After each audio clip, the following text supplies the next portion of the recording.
reka nkubwire kuri kiri kiganiro ejo kuri radiyo ijwi ry'Amerika ni ku 104.3 FM. Iki ni ikiganiro ejo.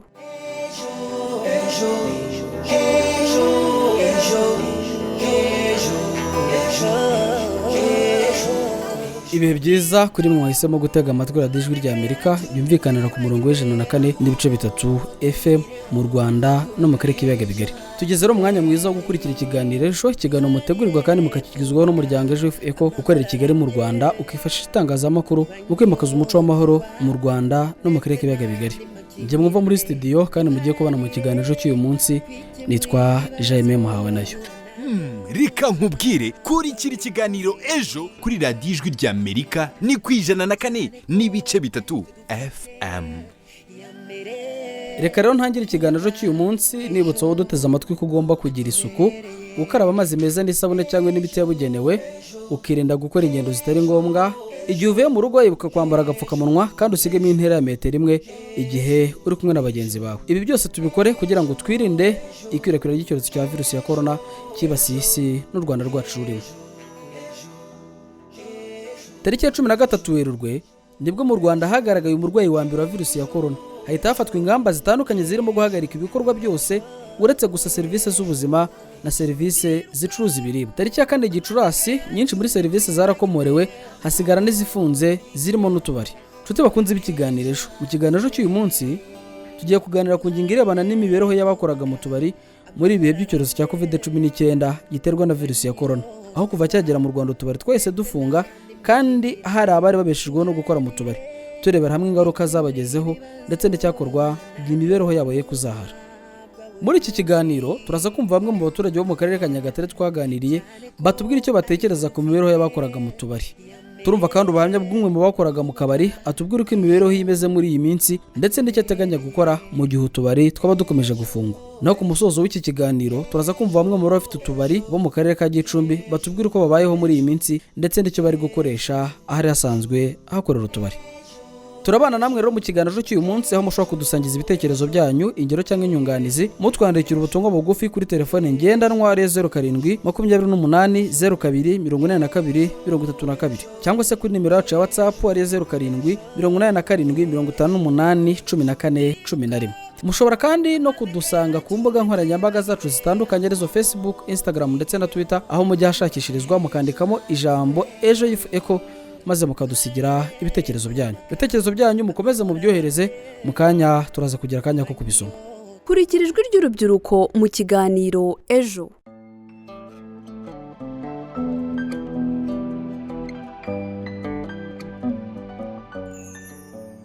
Mu gihe isi yose ihanganye no kurwanya icyorezo cya virusi ya corona, u Rwanda rwagiye rushyiraho gahunda zifasha abanyarwanda muri rusange kuba bakirinda iki cyorezo. Muri izo gahunda harimo na gahunda ya guma mu rugo, aho ndetse ibikorwa bimwe na bimwe bikomeje gufungurwa. Muri ibyo bikorwa rero harimo n'utubari kuri ubu tutarakomorerwa nk'uko bimwe mu bindi bikorwa byatangiye gukomorerwa. Twaganiriye na bamwe mu bakoraga mu tubari batubwira uko babayeho muri iyi minsi imirimo yabo yahagaze.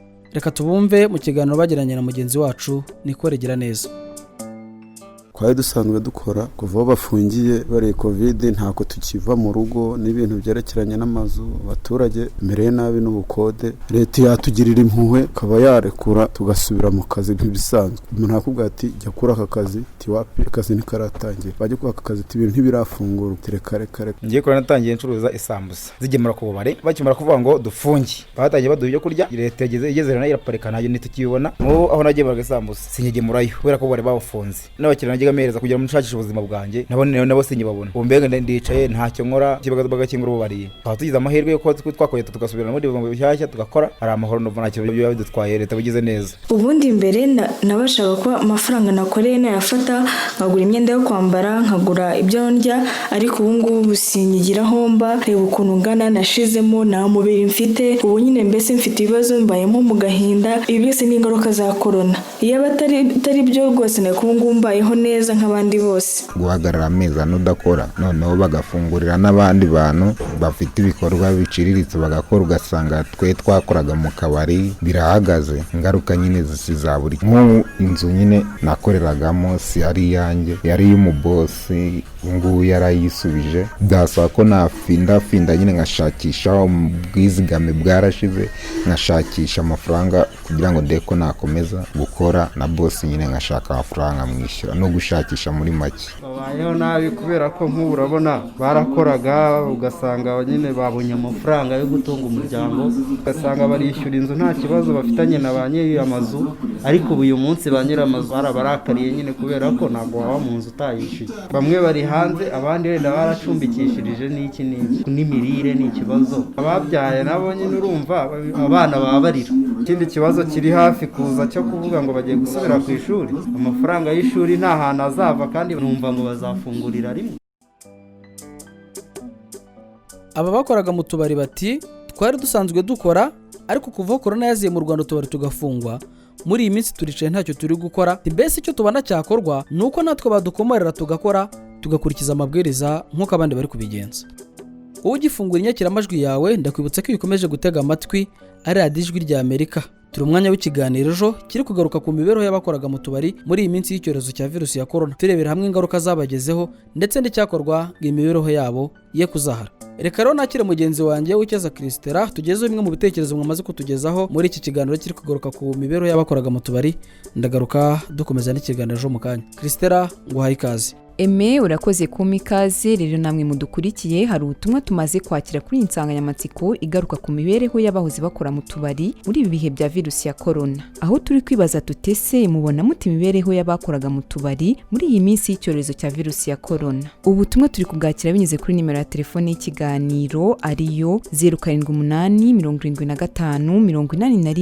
0785754141. dutangira Uwera Erika uherereye mu murenge wa Nyamirambo mu karere ka Nyarugenge. mu butumwa bwaravuga ko abakoraga mu tubari bahinduye business bakajya mu byo gucuruza ibiribwa n'ibindi bitandukanye mu rwego rwo kwibeshaho. naho Haguma Vedaste we yagize ati abakoraga mu tubari bariho nabi cyane, ati kuko uburyo bwo gucuruza utubari bitagikunda mu rwego rwo kwirinda virusi ya korona. ati rero ingaruka ziri kubageraho nuko bamwe birukanwe mu mazu batuyemo kubera kubura ubukode. naho Mami uvuga ko aherereye mu karere ka Huye nawe mu butumwa bwaravuga ko abakoraga mu tubari muri iyi minsi babayeho nabi cyane, ati kuko nta n'akandi kazi bapfa gukora muri iki gihe cya virusi ya korona. naho John uherereye mu karere ka Rwamagana yagize ati ni ikibazo gikomeye kuba utubari tutagikora, ati kuko nko mu ntara birakomeye kuko abakobwa bakoraga mu tubari basigaye birirwa muri geto z'abahungu. dukomeza Ezekiel Bikorimana uherereye mu karere ka Nyamasheke yagize ati imibereho y'abakoraga mu tubari iragoye kuko hari abahagaritswe, abenshi nta n'igishoro bafite cyo gukora ibindi. ubushomeri bwariyongereye gusa n'ibihangane ntibacike intege. Kirenga Ivo duherereye mu karere ka Kicukiro aravuga ko ubuzima bw'abakoraga mu tubari bwasubiye inyuma cyane, ati kuko bisanze ntacyo bakora. Arufuri Kigali mu butumwa bwe waravuga ko ubuzima bwababanye ibibazo kuko bamwe basohowe mu mazu abandi bahinduye imirimo. Eme ubu nibwo butumwa tumaze kwakira, ariko namwe mudukurikiye mwakomeza mukabwohereza turakomeza tubwakire. urakoze cyane Christera. ndagira ngo mpite nakira na mugenzi wacu Nishimwe Ariete mu kiganiro. Ariete tuguhaye ikaze. murakoze cyane. hanyuma rero ndagira ngo tuganire, mwe mubona mute imibereho y'abakoraga mu tubari muri iyi minsi?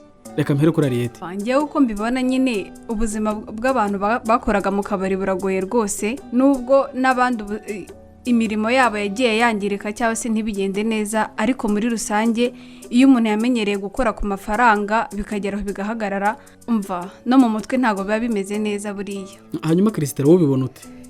nanjye ntabwo najya kure, imibereho yabo ntabwo imeze neza, gusa baracyishakisha nk'abandi kugira ibindi bikorwa bakora kuko mu mirimo yakomorewe kuba yatangira bo ntibarimo. rero bamwe muri bo hari abatangiye ibindi bikorwa nko kwicururiza ibintu bitandukanye. abo bitarakunda nabo baracyishakisha bagira ngo bari uko babigenza, ariko imibereho yabo muri make iracyagoranye kuko bamwe babaga mu nzu bakodesha, ba nyir'amazu ntibakibihanganira, ayo mazu bayavuyemo. urakoze cyane Christera. reka ngaruke kuri Ariete. Ariete ati umuntu amenyereye gukora ku mafaranga muri iyi minsi akaba atari kuyakoraho biragoranye. none se Ariete, umuntu yakibaza ngo ko umuntu yarakoraga mu kabari tukaba twarafunze nta n'uzi igihe tuzafungurirwa, yicara hategereze ngo dufungurwe? oya ntabwo byakunda, kuko gukomeza kwicara utazi igihe ibintu bizarangirira ntabwo byaba ari igitekerezo cyiza, ahubwo nk'uko hari imirimo yafunguwe cyangwa se nk'uko nguko Christelle yaravuze, hari abavuye mu mazu bakodeshaga, hari imirimo myinshi bakora, hari abasubiye mu cyaro bagenda bagashaka uko bakora ubuhinzi nk'abandi bose, yashaka hari kumuha amafaranga muri iyi minsi kuko akazi ke gasanzwe ka buri munsi katari gukora muri iyi minsi. Murakoze cyane, ndabashimiye. Bagenzi banjye bati ko umuntu yarakoraga mu kabari none imirimo yatwe ikaba yarafunzwe itarakomorerwa, ntabwo bivuze ko yakicara gusa, yajya mu kiyede, yajya gukora isuku ahantu hatandukanye. Ntabwo umuntu kuba yarize ibintu kubikora bikabura cyangwa bigahagarara, ntabwo bivuze ngo agende ngo ategereze ko bifungurwa, kuko bidafunguwe yabaho kandi na mbere yuko bibaho yabagaho. Rero icyo mbona cy'abantu bakoraga mu tubari bakwiye gutekerezaho, n'abandi bakoraga mu bikorwa bitandukanye bigifunze, nuko bakwiye gufungura amaso bakabona ko kuba ya mirimo bakoraga niba itarafungurwa bigifunze ntabwo ari umwanya wo kwicara mu rugo. Niba ufite umuryango wari utunze uracyaguhanze amaso, niba ufite abana wagaburiraga baracyaguhanze amaso, haguruka ugenda ushakisha ahandi kandi bizashoboka, kuko ntabwo umuntu yeremewe gukora ikintu kimwe. Ishimwe Placide utuye mu karere ka Bugesera mu murenge wa Gashora ni umwe mu bakoraga imirimo itandukanye mu kabari, none ubu ngubu akaba yicaye ntacyo akora kubera ko utubari twafunzwe. Yaganiriye na mugenzi wacu Nishimwe Ariete amubwira ko ubuzima bwe bumeze muri iki gihe, icyo ateganya gukora mu gihe utubari twaba dukomeje gufungwa, ndetse n'isomo yakuyemo, aho ashimangira ko yize kwizigamira kuko umushahara wo ku kwezi udahagije. Reka tubumve. Murakoze, nitwa Ishimwe Placide, ntuye mu murenge wa Gashora mu karere ka Bugesera, nkora i Remera mu kabari kamwe mu tubari twabo. Ese mbere y'uko icyorezo cya COVID-19 kiza wari ubayeho gute? Mbere y'uko COVID iza narakoraga bisanzwe mu kazi kanjye ka buri munsi, kagendaga neza nk'uko bisanzwe nyine. Naho se muri iyi minsi urabona ubayeho gute? Tugereranyiriza ubuzima wari ubayemo mbere y'uko icyorezo cya COVID-19 gitera n'uyu munsi ukuntu ubayeho. Muri iyi minsi ya COVID ibintu birakomeye ahantu hose, ndakeka si kuri njyewe njyenyine, kuko akazi kacu karahagaze, amafaranga twabonaga ntabwo tukiyabona, ubu nyine twakoresheje ayo twari dufite. Birakomeye nubwo wenda atari cyane, ariko ntabwo ari bimeze neza nka mbere. Nk'uko bagiye bafungura ibindi bikorwa byose bimwe na bimwe, bafungura n'utubari, kuko utubari natwo dutunze abantu benshi, bagashyiraho tugakurikiza amabwiriza n'amasaha ntarengwa. Ndakeka twagerageza kubikora, ariko tugakomeza akazi kacu ka buri munsi. Urateganya iki se mu gihe tubari twaba dukomeje gufunga? Ikintu nteganya, kuko nubwo tudakora ariko dukeneye kubaho, rero nshobora kujoyininga nka famiye yanjye, kuko famiye yanjye ni abahinzi mu buzima busanzwe. Ndi gutekereza nyine kuba nanjye nabafasha, ubwo nyine nkatangira gutekereza nkabo ibintu by'akazi, nyine nkasa nk'ubishyize ku ruhande, kuko ntabwo wabaho wicaye buri gihe. Isomo rya mbere nakuyemo ni ugusevinga, ugakora ariko ukagira n'utuntu wibikira ku ruhande, kuko nk'ubu ngubu nk'imyaka maze nkora, iyo nza kugira icyo gitekerezo, yego mfite ibibazo bimwe na bimwe, ariko ibyinshi mbasha kubyikemurira. Irindi nigiyemo, ugomba kugerageza ugashaka n'ukwashaka kaba ka business cyangwa umushinga wakora ku ruhande, uburyo wajya kwinjiriza amafaranga, ntabyo kwishingikiriza ku kazi kaguhemba ku kwezi. Placide ati muri iyi minsi ubuzima buragoye cyane, kuko nari ntunzwe no gukora mu kabari none kakaba karafunzwe. Ati leta idufashe natwe yafungura tugakora twubahirije amabwiriza kugira ngo turinde abandi kwandura coronavirus natwe twirinda. Ese we dukomeje kubana mu kiganiro cy'uyu munsi, ubona uti imibereho y'abakoraga mu kabari? Dusangiza igitekerezo, urugero cyangwa inyunganizi, utwandikira ubutumwa bugufi kuri telefone ngendanwa ariyo 07 28 02 82 32, cyangwa se kuri nimero yacu ya WhatsApp ariyo 07 87 58 14 11. Ushobora kandi no kudusanga ku mbuga nkoranyambaga zacu arizo Facebook, Instagram ndetse na Twitter, aho ujya hashakishirizwa ukandikamo ijambo Ejo Echo ukadusangiza igitekerezo cyawe. Reka nsabe Mizero Crispur ku buhanga bw'ibyuma tuzamura indirimbo Magorwa, ni indirimbo y'abahoze bagize itsinda Dream Boys.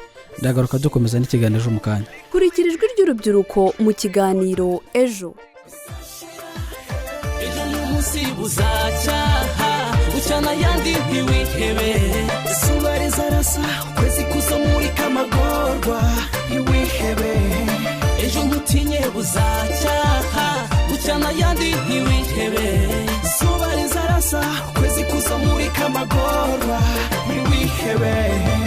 Buri munsi mu gitondo nibwo mbona magorwa ahingutse, inyagwa y'inzara n'umubabaro bimubuza amahwemo, ntawe yarihira ntawe yatakira, ntawe yaganyira amagorwa, ntawe yaririra ntawe yatakira, ntawe yaganyira amagorwa gutega intoki ahatwa inkoni ubuzima ni banga rikomeye bamwigizayo mwaranuka kibiri cyundikira kandi kahe bamwigizayo mwaranuka kibiri cyundikira kandi kahe ntacyo yacumuye ntacyo yakosheje n'ubuzima ejo n'umunsi buzacyaha ucana yandi ntiwihebe izuba rizarasa ukwezi kuzamurika amagorwa ntiwihebe reka nkubwire kuri kiri kiganiro ejo kuri radiyo ijwi rya Amerika ni ku 104.3 FM. ijoro ry'ejo umwuka bwibwi nibwo nabonye amagorwa atashye mu maso yiwe yarahondobeye yanambye mu maso yiwe yarahondobeye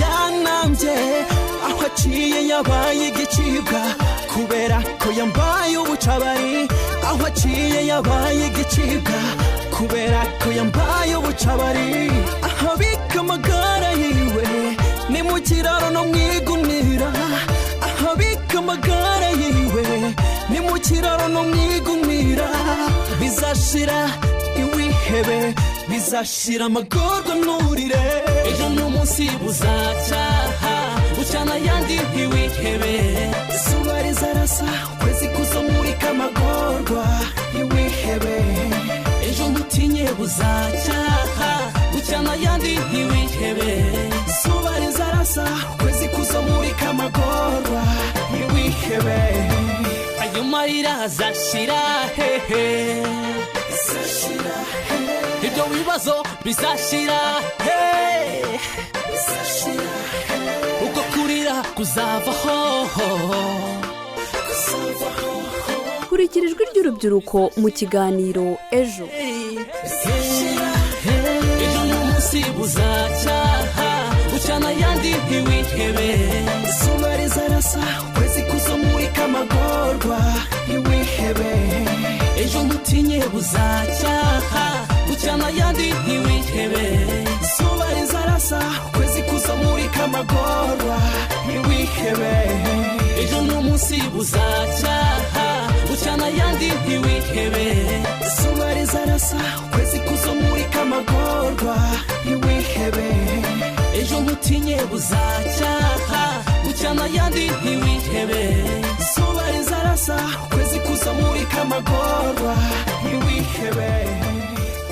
Bamwe mu bari bafite utubari nka bizinesi mu karere ka Gicumbi baravuga ko batorohewe n'ubuzima bayemo muri ibihe bya COVID-19 dore ko hari abahisemo gufunga imiryango kubw'ibihombo abandi bahinduramo amaresitora nubwo nabyo ngo atari igisubizo kirambye. Aba baravuga ibi mu gihe ingamba zo guhangana na COVID-19 zikomeje gufatwa ariko zikitsa ku ijambo gufungwa k'utubari.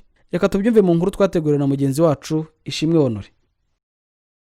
Kuva icyorezo cya COVID-19 kigereye mu Rwanda, u Rwanda rwafashe ingamba zitandukanye zirimo kubuza abantu guhurira no guteranira hamwe. Akabari ni kimwe mu bikorwa byahagaritswe. Uko iminsi yagiye itambuka niko hari bimwe mu bikorwa byakomorewe birimo isuku, amahoteli n'ibindi. Cyakora mu byemezo by'inama y'abaminisitiri ijambo tubari turakomeza gufungwa niryo ryakunze kugaruka. Abari bafite ibi bikorwa ntibibinjiriza amafaranga binatunze benshi kubw'imirimo bahakesha baricaye, abandi baracyarwaza kubwo guhindura serivisi batanga, bamwe basigaye barahinduye mutubari amaresitora. Ikiganiro Ejo cyasuye uduce dutandukanye duherereye mutubari dusanzwe tuganwa n'umubare utari muto mu karere ka Gicumbi. Aha bitewe n'agace hari amazina azwi arimo kwa Mama Wiri, Esikari, kwa Masista, kwa Maria no kwa Hakiza ukorera muri centre ya Kageyo. Ijambo ibihombo gukomeza gusunika iminsi namwe mu magambo yumvikana mu kanwa kabari bafite utubari twafunze imiryango n'abaduhinduye resitora. Uyu ni Hakizimana Rora. Kubera ko umuntu aba yaragiye aguza nk'amabanki mu bimina, kubona ubwishyu rero bikaba ari ikibazo. Kubera ko nyine akabari niko kari kantonze, nakoreshaga abakozi bageze muri 6 none ubu baricaye mu ngo nabo ubwo ntako bariho, kandi nanjye ntacyo nabamarira, nanjye ntakomeze nyine. Mu Rwanda Shyaka Gregoire benshi bamenyereye nka Masista mu mujyi wa Byumba amaze imyaka 12 mu kazi ko gucuruza akabari. Avuga ko yakozweho na COVID-19 mu kugeranya inyungu yakuraga mu kabari na resitora yabaye nkaho aho umwanya kuri inshuro ngo gusobanura iby'igihombo n'urucabana.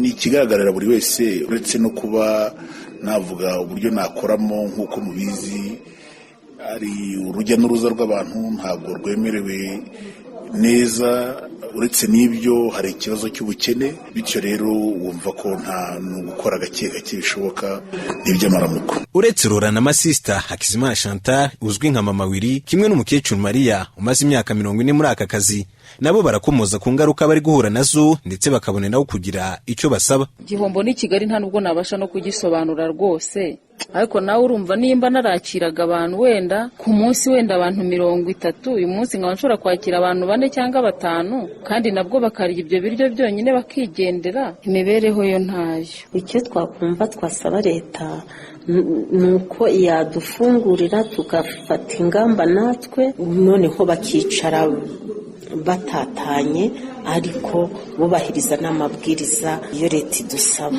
Inama y'abaminisitiri imaze guterana ubugira kane, ibyemezo bivamo ntibikomoza ku ifungurwa ry'utubari. Ni mu gihe Minisiteri y'Ubuzima kimwe na Polisi y'Igihugu bavuga ko utubari ari tumwe mu bituma abantu basabana ku buryo kwizera iyubahirizwa ryishyirwa mu bikorwa ry'ingamba zashyizweho mu buryo burambye byaba ari kare gukomorera imirimo. Ngindishimwe Honore mu karere ka Gicumbi kubw'Ikiganiro Ejo. Turamushimiye cyane Ishimwe Honore ku kiganiro yagiranye n'aba baturage bari bafite utubari, aho bagira bati amabanki twagujije kuyishyura bizagorana, ariko leta idufashije yafungura tugakora twubahiriza amabwiriza nk'uko abandi babigenza. Reka rero muri studio nongere nakire mugenzi wanjye Nishimwe Ariete ujye kutugezaho ibitekerezo mwatugijeho mu kiganiro Ejo cy'ubushize cyavugaga ku muhango wo gutera ivi.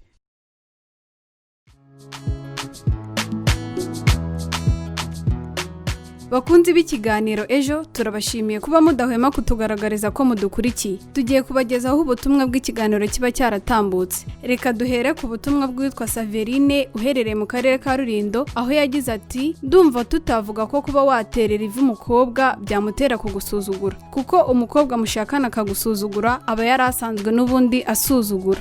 Naho Sindi ku bwabo Todori uherereye mu mujyi wa Kigali yagize ati guterera ivi umukobwa umusaba umubano nta kintu bitwaye, gusa ntabwo byerekana urukundo rwa nyarwo. Naho Fidelite uherereye Kagugu yagize ati iyo batereye ivi umukobwa baba bamukunda cyane. Naho Toneste yagize ati maze imyaka 13 nubatse, ariko bura kugendana n'ibihe ni byiza pe, rero gutera ivi ni ikintu cyiza.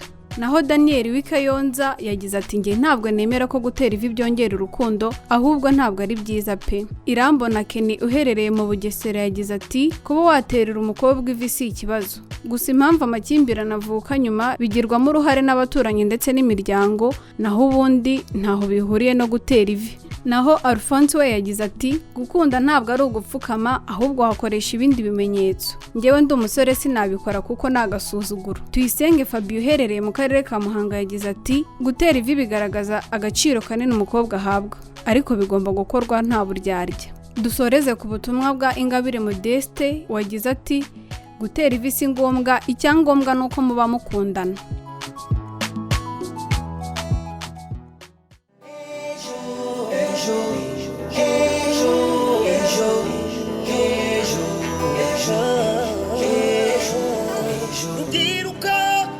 Turagana rero ku musozo w'ikiganiro Ejo cy'uyu munsi, ariko ndagira ngo mbere ko tsoka muri studio mbibutse ko twaganiraga ku ngingo irebana n'imibereho y'abakoraga mu tubari, twibaza tutese hakorwa iki kugira ngo imibereho yabo ye kuzahara. Muri iki kiganiro twumvise bimwe mu bitekerezo by'abaturage batandukanye twaganiriye, aho bavuga ko babona ko icyakorwa ari uko utubari twafungurwa nabo bagakora bohereje amabwiriza. Twumvise kandi ubuhamya bw'umwe mu bakoraga mu kabari uvuga ko muri no minsi ubuzima bwo bumeze nabi, ariko ko yabonye isomo ko atari ngombwa kwiringira umushahara w'ukwezi, ko no kuzigama ari ingenzi. Twumvise kandi bamwe mu bafite utubari dutandukanye mu karere ka Gicumbi, aho bavuga ko bafite impungenge z'uko banki zizateza cyamunara ibikorwa byabo bitewe n'uko batizera ko bazabona ubwishyu.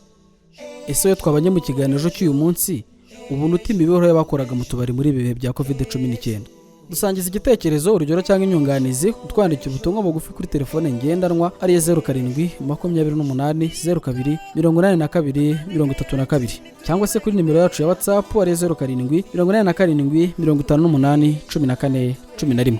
ushobora kandi no kudusanga ku mbuga nkoranyambaga zacu zitandukanye arizo Facebook, Instagram ndetse na Twitter, aho ryashakishirizwa ukandika ijambo Ejo Youth Echo maze ukadusigira igitekerezo cyawe. Ibitekerezo byanyu mukomeze mu byohereze, tuzabiheraho mu kiganiro cy'ubutaha. Niba kandi waracikanywe n'ibiganiro byatambutse, wajya kuri YouTube channel yacu ariyo Ejo Youth Echo ugakora subscribe, maze ibiganiro byose bikajya bikugeraho uko byakabaye. Niba hari uwanyakorora ahumeka bigoranye, afite umuriro mwinshi cyangwa se aribwa umutwe, ibyo ni ibimenyetso bya virusi ya corona. Mufashe, muhamagare nimero 114, nimero y'ubufasha ya Minisiteri y'Ubuzima.